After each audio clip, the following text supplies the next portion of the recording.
What's up, everybody? Welcome to another episode of Your Letters and My Advice. Today I have a letter from a fine lady. We don't know too much about her, but we know some. Let me read the letter. We are going right into it. Hi there.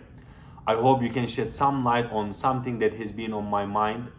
My name is Lara. In my late 20s. What is late 20s? Like 25 is mid 20.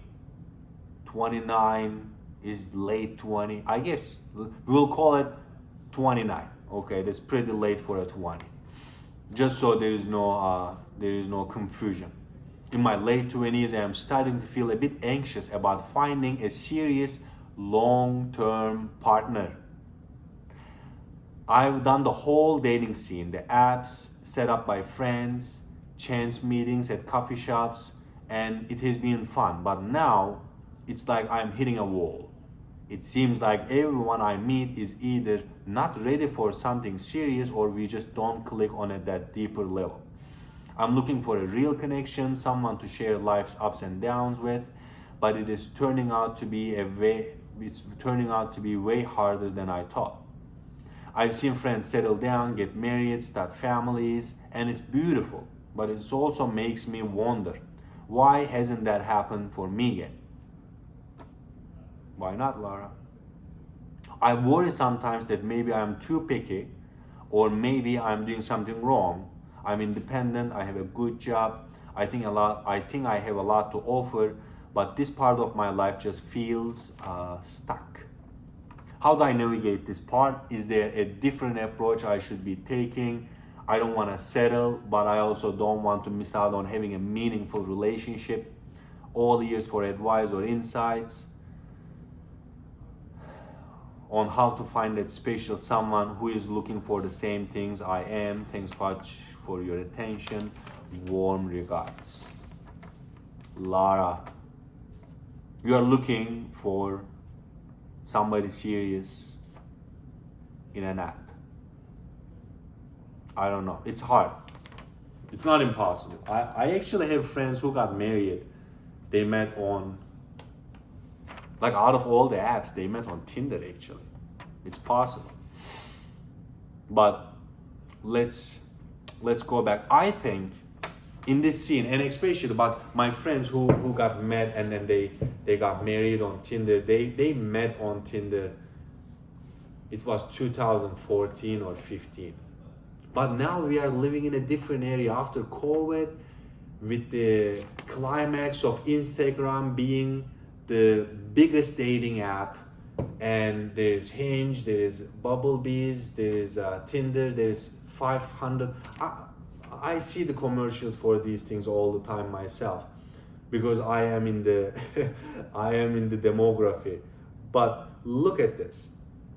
They are just trying to get you to meet somebody random in an effort for you to have a meaningful relationship. And how many dates have you gone so far? How many times have you told somebody, what's your name? What's your family like? What do you feel like? I mean, it does get exhausting. What are you going to do? Like, how many times can you go on a first date or the second date and relay your intentions? And there's probably, on the flip side, I'm going to talk about the man's natural instincts, just some guy who just wants to hook up, but they are just listening to yes, just so they can get what they want, but not call you again. Or you just get there. There's also another thing, like as a female, you just go up there, get the free meal and ghost them. It's a fake environment. Furthermore, before you were in your little town, you had 5 options. I mean, as a woman looks at her options and then picks the best one of them. Nothing wrong with that. However, before you knew people from school, you knew people from work or from your family or extended family or environment, and then you would naturally, towards your late 20s, pick one of them to make a family with. But now you have 400 guys in your DMs. Like whenever you are sad, you post something that is metaphysical or kind of melancholic, and then there's like 500 guys liking your story, sending you DMs, and then all of a sudden you are like, wow, I'm the top notch. But then when it comes to real things, there's nobody there. There is this illusion of you being desired, you being wanted by hundreds and hundreds of people, but when it hits the reality, there is nobody there, and you are going through this. Am I right, Lara? If I'm wrong, write it in the comments. Let me know if I am exceeding my boundaries, but this is what I think. So you actually have asked something very hard. How do you find a serious guy? Out of everything we have already tried so far, there is one thing that I can advise you, which is a very traditional method only, actually. Ask your friends, not just like your peers, ask older people in your environment to find you some guy for a date in which the person who is setting you guys up is a good, respected role model for the guy.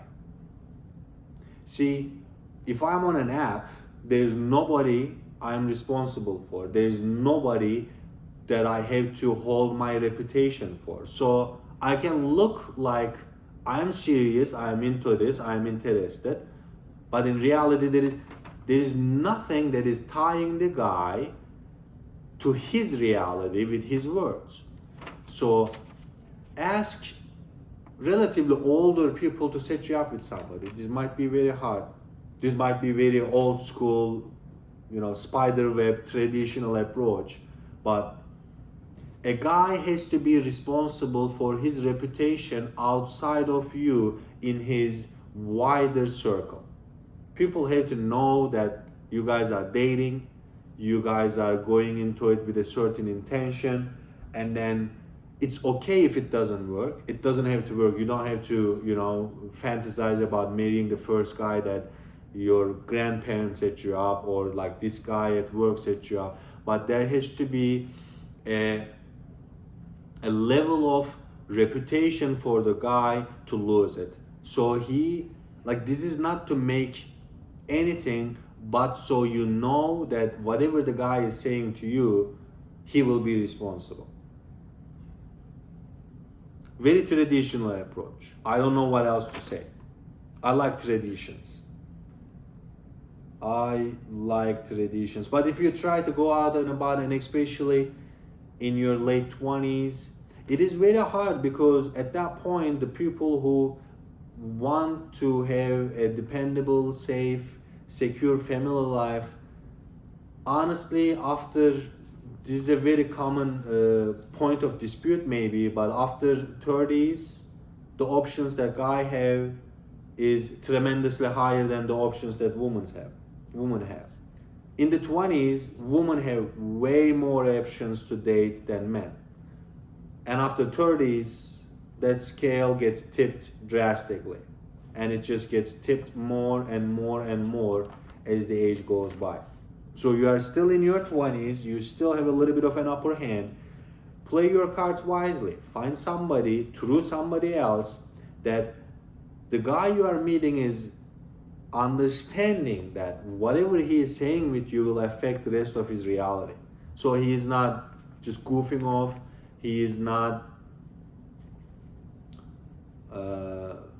telling you whatever you need to hear so he can just hook up with you and then ghost you. There has to be a level of responsibility, liability, and a risk of losing some kind of reputation. I don't know how this sounds to you, but this is my 2 cents. Let me know, everybody, what you guys think in the comments. Share this video with another Lara who might be going through the same thing, who might benefit from my advice. And I'll see you guys on the other side in the next video. Take care.